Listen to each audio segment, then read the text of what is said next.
apóstol Pablo a los Corintios, capítulo 11.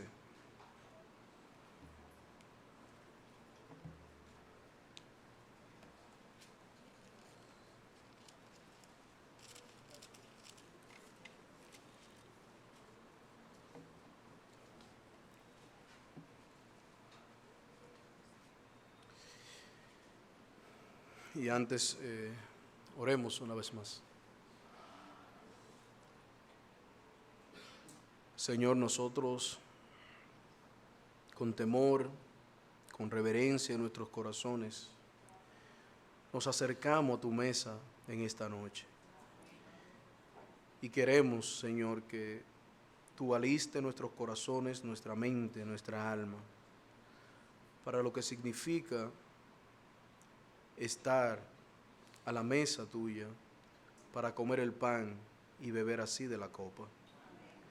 Oh Señor, glorifícate de una manera especial, hablando a nuestros corazones, haciéndonos entender las verdades que esto significa, y que con una limpia conciencia nosotros podamos acercarnos a tu mesa.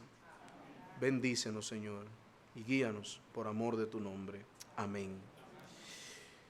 El texto que quiero que meditemos en esta noche, hermanos, es el texto que se encuentra en 1 Corintios, capítulo 11, verso 23. Un texto que leemos toda la Santa Cena. Dice la palabra de Dios así aquí: porque yo recibí del Señor lo que también os he enseñado. Que el Señor Jesús, la noche que fue entregado, tomó pan, y habiendo dado gracias, lo partió y dijo: tomad, comed, este es mi cuerpo que por vosotros es partido. Haced esto en memoria de mí. Asimismo tomó también la copa después de haber cenado, diciendo: este es el nuevo pacto en mi sangre. Haced esto todas las veces que la bebiereis, en memoria de mí. Así pues, todas las veces que comiereis este pan y bebiereis esta copa, la muerte del Señor anunciáis hasta que Él venga. Amén. He querido, hermanos, compartir con ustedes una meditación acerca de este texto, porque cada primer domingo del mes nosotros, al tomar la Santa Cena, antes de tomarla, es el texto que por tradición ya leemos. Pero la pregunta, hermanos, que nosotros debemos hacernos es: ¿cuál es la importancia que tiene la Santa Cena para nosotros? El por qué traer en cada Santa Cena este extracto que el apóstol Pablo toma aquí de los evangelios sinópticos, Mateo, Marcos y Lucas. Porque el apóstol Pablo lo que está haciendo aquí es recogiendo lo que el Señor en cada uno de esos evangelios ya había dado en la institución de la Santa Cena. Lo cierto, hermanos, es que el apóstol Pablo quiere que la iglesia recuerde la importancia que tiene la cena del Señor. Que nosotros recordemos cuál es el concepto y la estima con que debemos acercarnos frente a la cena del Señor y lo que representa cada elemento de ello. Y entonces preguntarnos cómo nos preparamos para venir a tomar la Santa Cena. Cómo preparamos nuestro corazón, nuestra memoria, nuestro intelecto, todo, para venir ante este mandamiento que el Señor nos ha dado como un mandamiento perpetuo. La muerte del Señor anunciáis, no por un día ni por 3 días, sino hasta que Él venga. En los versos posteriores, hermanos, que continúan este texto, el apóstol nos habla del cuidado que debemos tener y cómo debemos prepararnos para venir a la cena del Señor, porque esto tiene implicaciones para nuestras vidas. En el versículo 27 del mismo capítulo, Pablo dice: de manera que cualquiera que coma de este pan y beba de esta copa del Señor indignamente, será culpado del cuerpo y de la sangre del Señor. Por tanto, pruébese cada uno a sí mismo, y luego que coma así del pan y beba de la copa. Porque el que come y bebe indignamente sin discernir el cuerpo del Señor, juicio come y bebe para sí, Así que las palabras del apóstol aquí nos deben de llevar a nosotros a pensar, a meditar en lo que significa la cena del Señor para nosotros, su mandamiento y qué implicaciones tiene para nuestras vidas. Pero para nosotros poder entender todo ello a cabalidad y ver no solamente el contexto, sino el propósito de la Santa Cena y la visión, lo primero que debemos hacer, hermanos, es tener un discernimiento de todo lo que la abordan. Y quisiera que esto lo veamos en 3 puntos muy sencillos. Y el primero de ellos, hermano, observemos el contexto de la Santa Cena. El contexto de la institución de la Santa Cena tiene mucho que enseñarnos a nosotros acerca de la importancia que tiene para la vida cristiana, para la iglesia en el día de hoy. Vayamos brevemente a Mateo capítulo 26, versículo 17.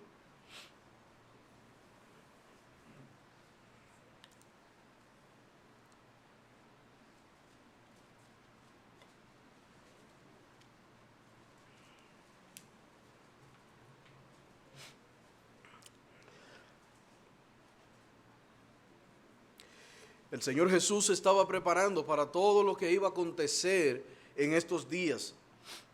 Y el Evangelio de Mateo nos revela un dato muy interesante. Dice en el versículo 17 del capítulo 26, el primer día de la fiesta de los panes sin levadura, vinieron los discípulos a Jesús, diciéndole, ¿dónde quiere que preparemos para que comas la Pascua?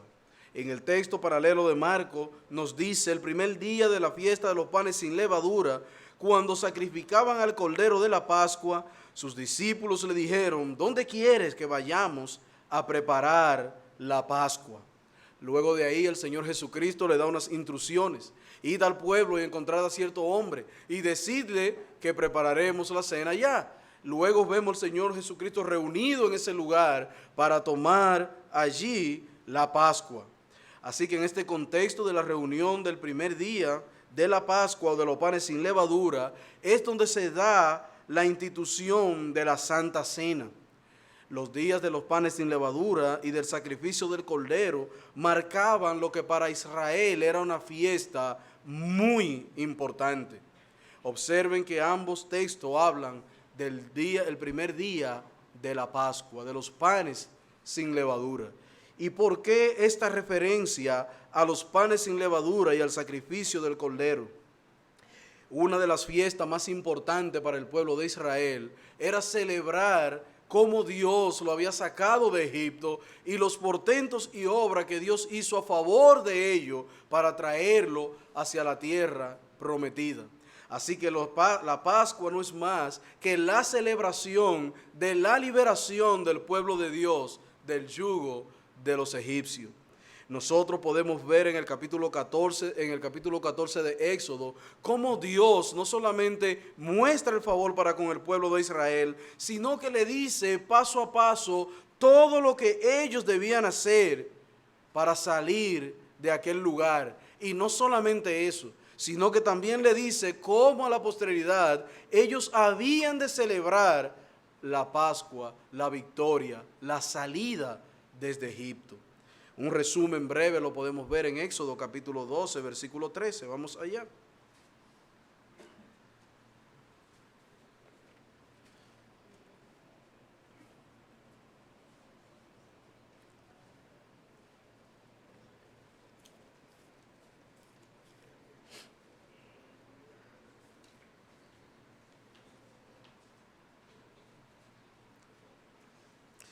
Dije todo el capítulo 14, pero realmente es todo el capítulo 12 de Éxodo, donde se ve el contexto de la Pascua. Y en los versículos 13 y 14 nosotros vemos un breve resumen de lo que allí estaba pasando.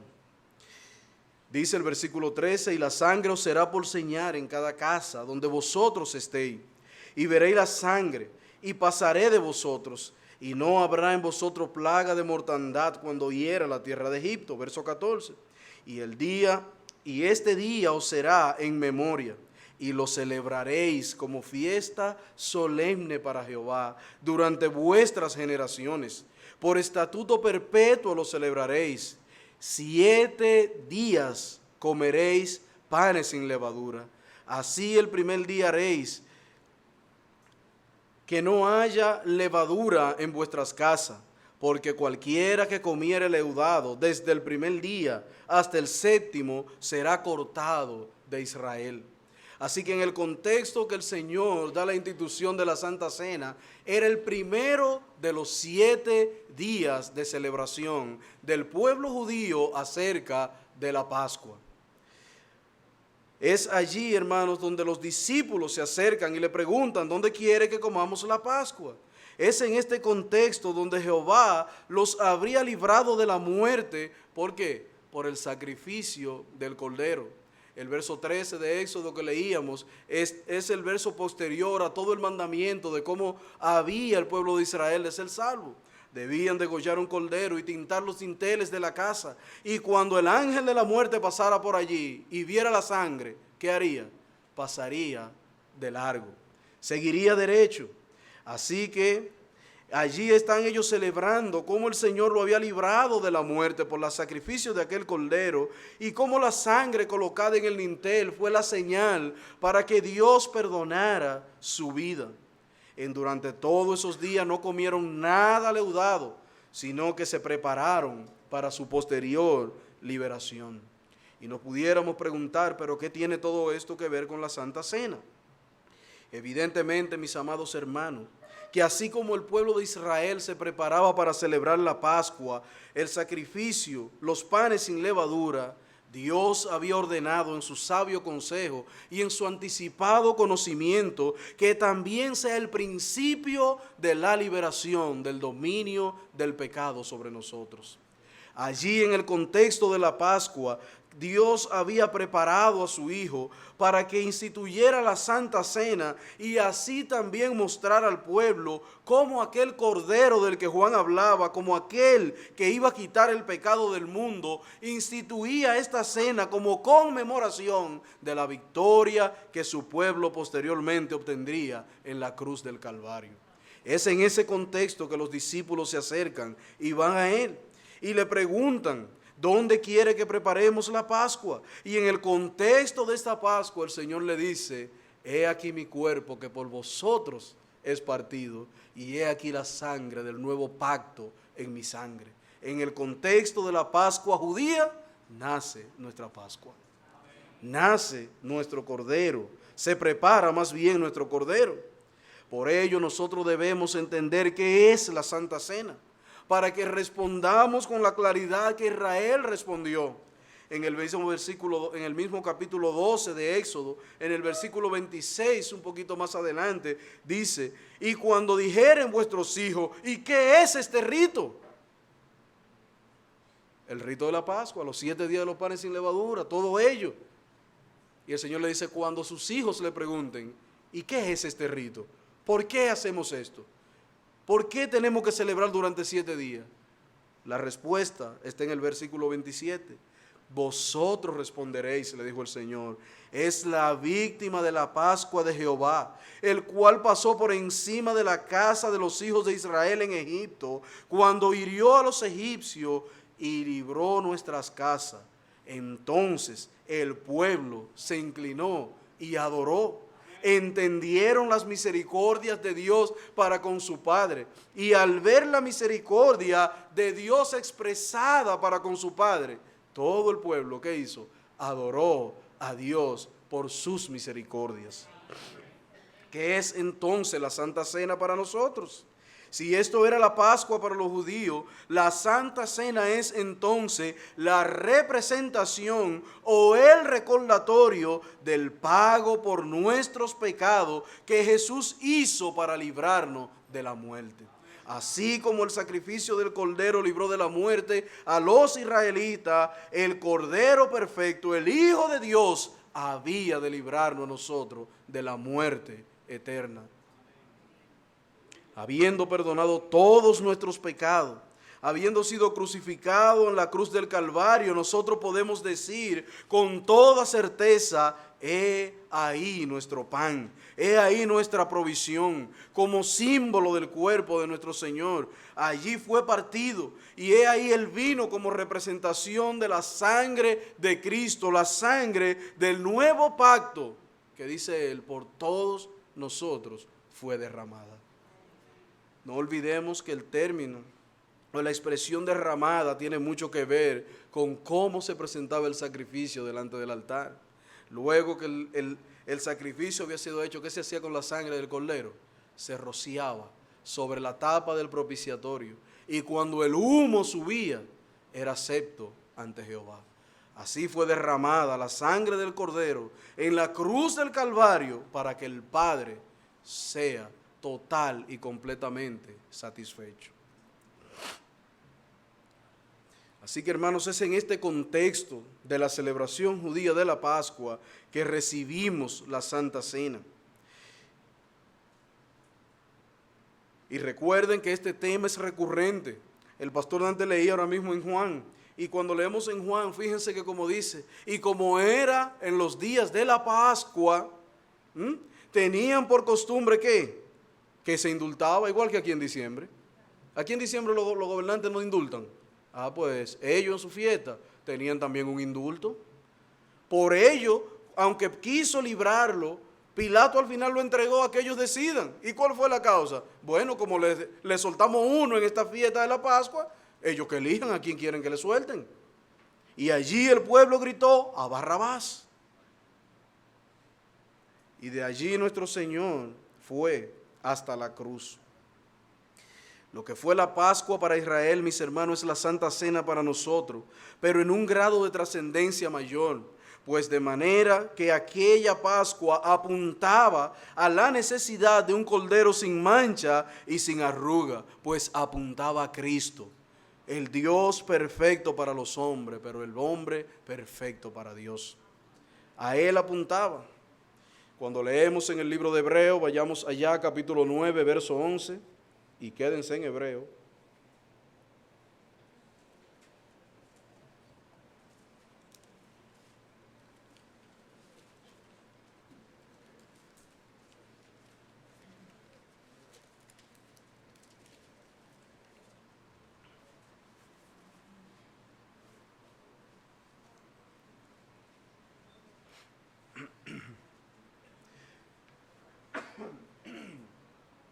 Hebreo 9, versículo 11.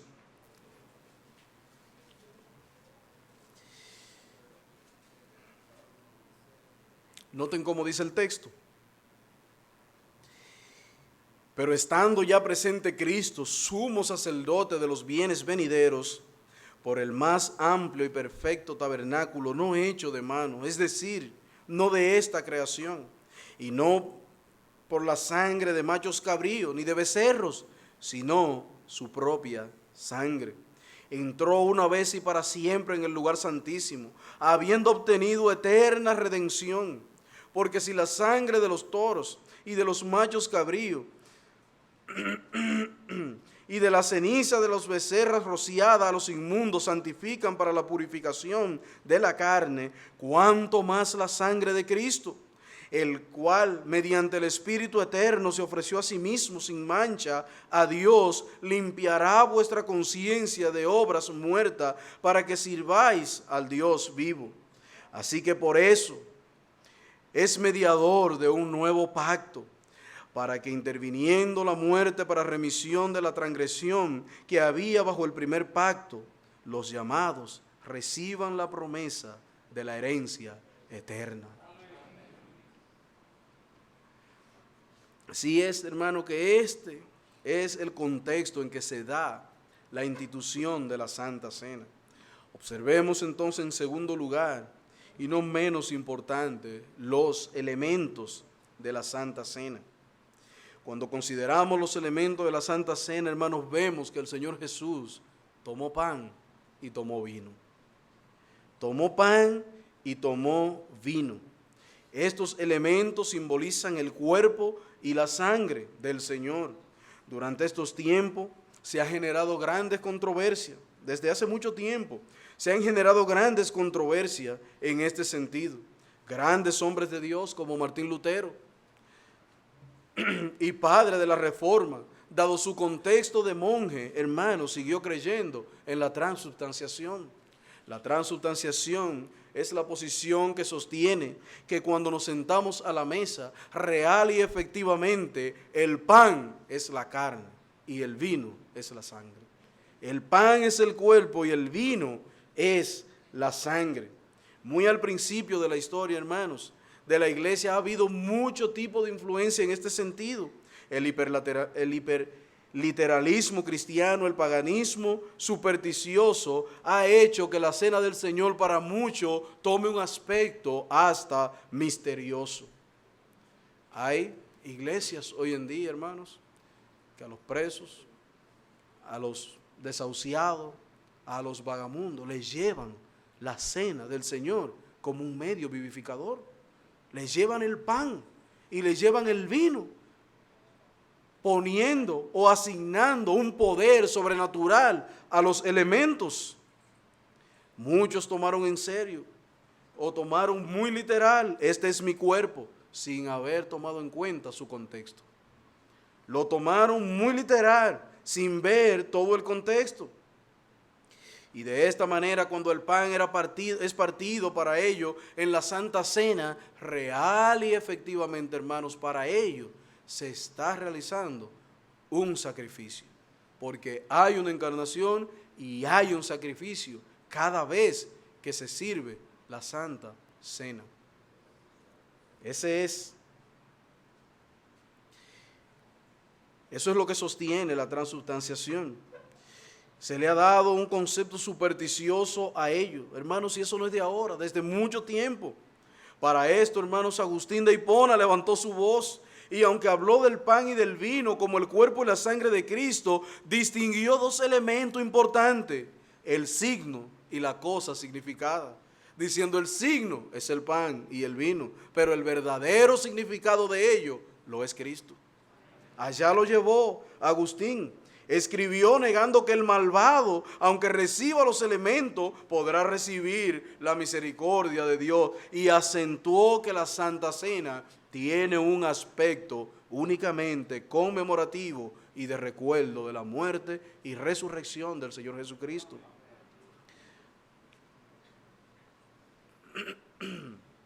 No solo él, sino que también Calvino negó la presencia corporal en el sacramento. Para él, el pan seguía siendo pan y el vino seguía siendo vino. Eso es como en español, ¿verdad? Al pan, pan. Eso es, pan y vino. Ahora sí, Calvino acentuó, hermano, un aspecto muy interesante. Él dijo, eso es pan y eso es vino. Pero no podemos obviar la presencia espiritual del Señor de una manera especial cuando celebramos la Santa Cena. El poder no está en los elementos, sino en lo que dijo Agustín, en el significado, en el Cristo. Lo cierto, mis hermanos, que Lutero, los luteranos, los católicos, los reformados, nunca se pusieron de acuerdo. Y en 1400 y algo, la lucha en este sentido era mucho más que lo que vemos ahora. De ahí que un grupo de hombres comenzaron a trabajar en lo que hoy conocemos como la confesión de fe. Ese es el resultado de estas luchas. La lucha de Martín Lutero y de Juan Calvino acerca de lo que significaba el pan y el vino dio como raíz un estudio serio hasta llegar, hermano, a lo que hoy nosotros tenemos como confesión de fe bautista de Londres. Y se establecieron allí las bases doctrinal que nosotros hoy seguimos. ¿Qué dice la confesión de fe? Párrafo 3. El Señor Jesús en esta ordenanza ha designado a sus ministros para que oren y bendigan los elementos del pan y el vino, y que los aparten así del uso común para un uso sagrado, que tomen y partan el pan y tomen la copa, participando ellos también, den a ambos como participantes. Párrafo 4. Esta ordenanza, Cristo no es ofrecido a su Padre, ni se hace en lo absoluto ningún verdadero sacrificio para la remisión del pecado, ni de los vivos, ni de los muertos. y sentencia la confesión de fe, sino que solamente es un memorial de aquel único ofrecimiento de sí mismo y por sí mismo en la cruz, una sola vez y para siempre. Una ofrenda espiritual de toda la alabanza posible a Dios por Él mismo. Así que el sacrificio papal y la misa son delante de Dios abominable. Abominable. Cristo fue sacrificado por nuestros pecados una vez y para siempre. Pero no lo dice la confesión de fe, hermano. La confesión de fe solamente es una base doctrinal de lo que entendemos por las Escrituras. Vea cómo lo declara y cómo lo sentencia Hebreo para cerrar todo tipo de controversia. Hebreo capítulo 9, versículo 25. Y no para ofrecerse muchas veces. Ya se resolvió. No podemos ofrecerlo todas las veces que vengamos. No podemos sacrificar a Cristo todas las veces que nos sentemos en la Santa Cena. ¿Qué dice Hebreo? No para ofrecerse muchas veces, como entra el sumo sacerdote en el lugar santísimo cada año con sangre ajena. De otra manera le hubiese sido necesario padecer muchas veces desde el principio del mundo. Pero ahora en la consumación de los siglos se presentó una vez y para siempre por el sacrificio de sí mismo para quitar de en medio el pecado. Una sola vez. Verso 27. Y de la manera que está establecido para los hombres que mueran una sola vez y después de esto el juicio, así también Cristo fue ofrecido una sola vez para llevar el pecado de muchos. Y aparecerá por segunda vez en relación con el pecado para salvar a los que le esperan. Hermanos, Hebreos no deja lugar a la duda. Todo lo que esté fuera de ahí como base doctrinal es falso, es abominable ante los ojos del Señor. Habiendo dejado entonces claro, mis hermanos, el significado, el propósito, el significado y el lugar de estos elementos, consideremos entonces el propósito de la Santa Cena. Nuestro texto de inicio que leíamos en Corintios, en 1 Corintios dice, haced esto todas las veces que la bebiera en memoria de mí. Verso 26. Así que todas las veces que comieres este pan y bebieres esta copa, la muerte del Señor anunciáis hasta que Él venga. Mateo, capítulo 26, versículo 26. Mientras comían, tomó Jesús el pan y lo bendijo y lo partió y dio a sus discípulos y dijo, tomad, comed, este es mi cuerpo. Y tomando la copa, habiendo dado gracia, les dio, diciendo, bebed todos de ella, porque esta es la sangre del nuevo pacto que por mucho es derramada para remisión de pecado.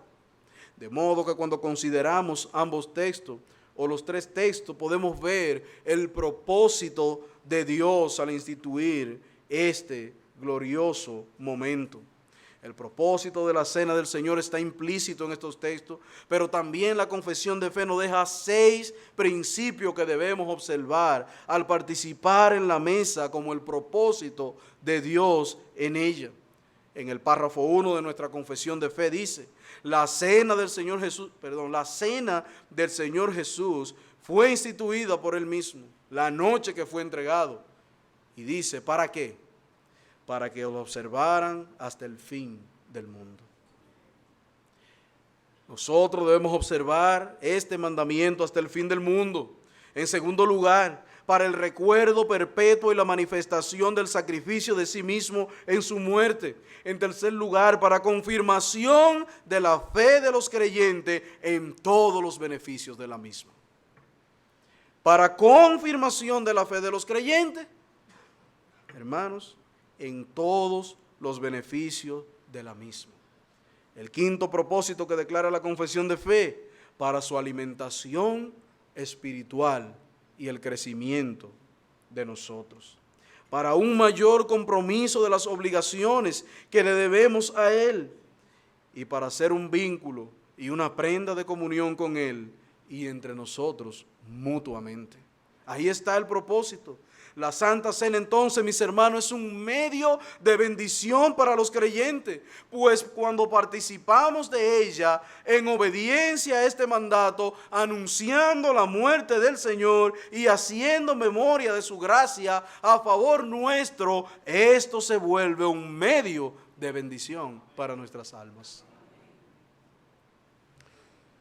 Bien declara un autor, citando este texto, el texto de la institución de Lucas 2:20, y él dice: estas palabras traen implicado un contraste entre la sangre del Salvador, como la sangre del nuevo pacto, y la sangre del antiguo pacto mencionado en Éxodo 24:8.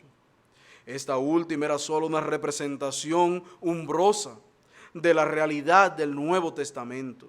Las palabras por vosotros, dice este autor, se refiere a todos los que realmente son mis discípulos, creen en mí, y aquellos que creerán en mí. Por vosotros es partido, por todo hombre que le vea como su Salvador, por todo hombre que mire a Cristo como su Señor, por todo hombre que confiese sus pecados, si aparte de ello y venga a Cristo, por vosotros fue partido. Dado que esto nos recuerda la obra redentora del Señor Jesús, hermanos, no debemos acercarnos a la mesa con liviandad. No debemos acercarnos a la mesa con liviandad. Y a veces llegamos, hermanos, a la Santa Cena, a mitad del culto, corriendo, ajopados como que nos venían corriendo, y nos sentamos. Y si nos pasan la copa en ese momento, hermano, la agarramos y nos la tomamos. ¿Y saben de qué habla eso? Tomamos con liviandad la mesa del Señor. Cuando nos sentamos aquí para comer el pan y beber de la copa, estamos ante un glorioso privilegio que costó mucha sangre, una sangre del unigénito Hijo de Dios a favor nuestro. No es ante cualquier cosa, hermano, que estamos. No debemos acercarnos a ella con liviandad, sabiendo que este sacramento santo representa verdades espirituales para nuestro bien. Debemos venir, hermanos, con mucha humildad, con mucha reverencia y poniendo nuestro corazón, nuestro intelecto y nuestra mente en lo que significa esto para nosotros. Por otro lado, hermanos, aunque le digo esto, no estamos diciendo que la Santa Cena es para aquellos que se sienten perfectos, porque si es así, nadie la tomaría. Nadie la tomaría.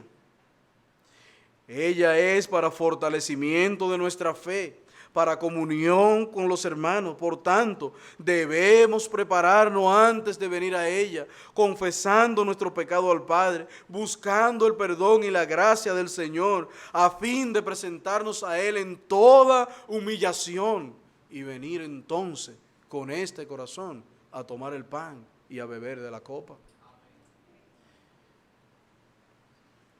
El versículo 20 de 1 Corintios 11, que ya leímos, dice: por tanto, a la hora de venir, pruébese cada uno a sí mismo, pruébese, examínese, dele un vistazo a todo.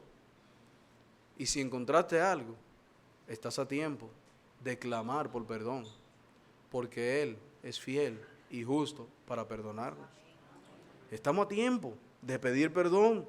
Pruébese cada uno a sí mismo. Y luego de haberse probado, ¿qué? Con una conciencia limpia y consciente de lo que significa el pan y el vino, entonces coma así del pan y beba así de la copa, habiéndonos probado. Así que, amados hermanos, recuerden que participar de la mesa del Señor es algo serio, muy serio. Y es algo que requiere nuestra atención, nuestra preparación y nuestra obediencia. Porque muchos no toman la Santa Cena. Es que estoy en pecado. No, por eso es que no la tomo. Arrepiéntete de tu pecado. Confiésalo delante del Señor. Abandónalo y ven a la mesa. Porque por eso está ahí como bien espiritual para los que creen en Él. No tome de excusa, es que no he arreglado el problema con fulano, todavía tengo eso ahí pendiente. Porque, hermano, muchas veces son excusas para no confesar el pecado. Muchas veces son excusas para no apartarnos del pecado. Y dejamos entonces de participar, como dice Calvino, de tan digno sacramento. Puesto que lo que ella representa para nosotros, hermano, han de servirnos para nuestra bendición, aquí y en la eternidad. Aquí y por la eternidad. Así que, mis amados hermanos, necesitamos recordar con frecuencia. Necesitamos recordar con frecuencia lo que este texto significa. No lo veamos como una coletilla a la hora de tomar la Santa Cena. Lo leemos siempre que tomamos la Santa Cena. Pero el propósito de leerlo, mis amados hermanos, es recordarnos el evento en el que estamos. Es recordarnos lo que significa para nosotros y la importancia que tiene. No es únicamente para, bueno, vamos a tomar la Santa Cena. ¿Qué texto vamos a leer? 1 Corintios 11. No, hermanos. Lo leemos porque queremos que antes de tomar la Santa Cena, usted recuerde lo que eso significa y el propósito que tiene para la vida del creyente. Eso es lo que queremos. Necesitamos, hermanos, concentrarnos, hacer un ejercicio consciente y especial del momento en el que estamos. Recuerda entonces, a manera de aplicación, que la Santa Cena es la representación simbólica de la muerte del Señor, el hecho central de la redención, prefigurando los sacrificios del Antiguo Testamento para presentarse con toda claridad en este tiempo.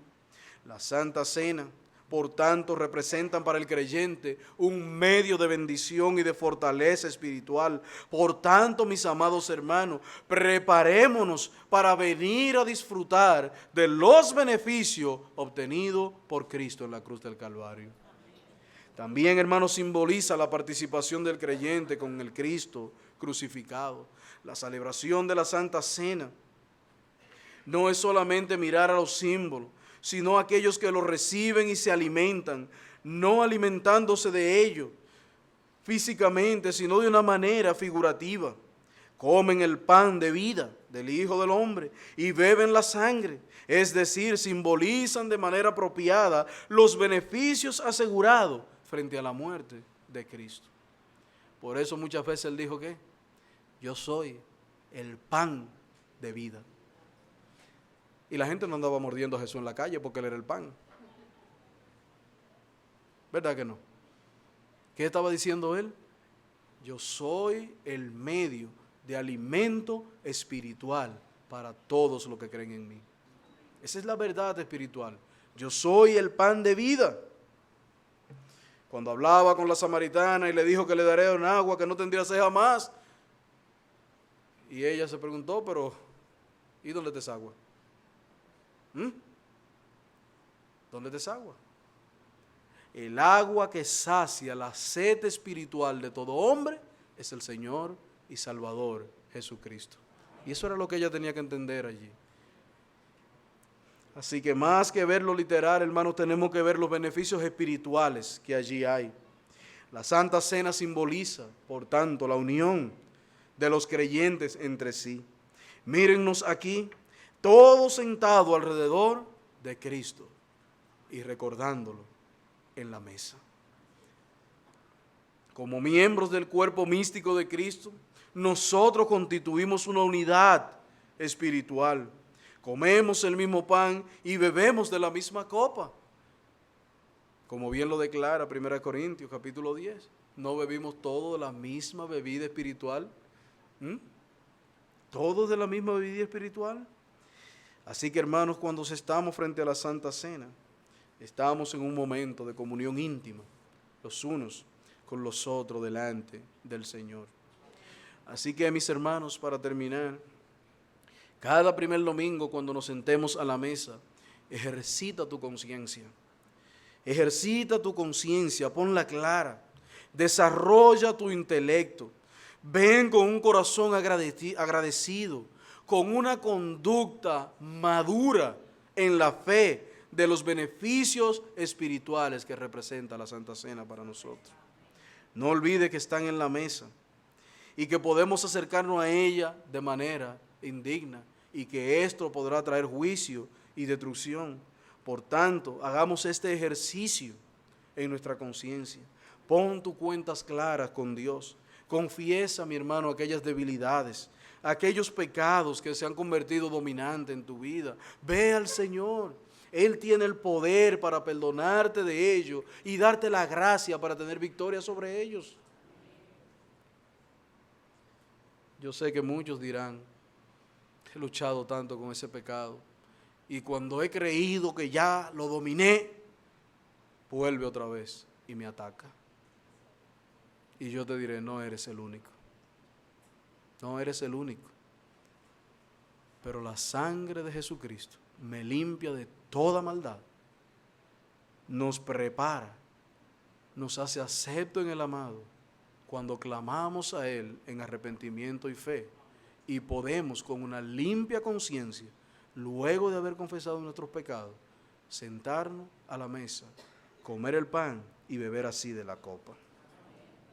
Por último, mi hermano, cuando vengas a la mesa del Señor, ven con este himno rodeando sobre tu cabeza. Mirad al Salvador Jesús, el príncipe benigno, por mí muriendo en una cruz. ¿Y cómo dice? Tan vil, indigno, de amor la prueba. Mírela ahí. El Salvador Jesús murió por mí. Oremos. Oh Señor, cuán indignos nos podemos sentir antes de llegar a tu mesa. Pero cuán digno cuando miramos la sangre de Jesucristo obrando en el nuevo pacto. Cuán digno nos sentimos, Señor, al tú mirarnos, escuchar nuestra oración, haber derramado tu sangre en la cruz del Calvario para salvarnos y limpiarnos de toda maldad. Oh Señor, nuestra dignidad es porque tú nos has hecho dignos. Nuestra dignidad es porque el Padre mostró su amor y misericordia y te dio a ti, nuestro Señor, como propiciación por nuestros pecados. Oh Padre, limpia nuestros corazones, prepara nuestra mente y nuestro corazón para lo que esto significa y haznos probar el pan y beber de la copa de una manera digna delante de ti, Padre. Ven y bendícenos en esta hora, en el nombre de Jesús. Amén.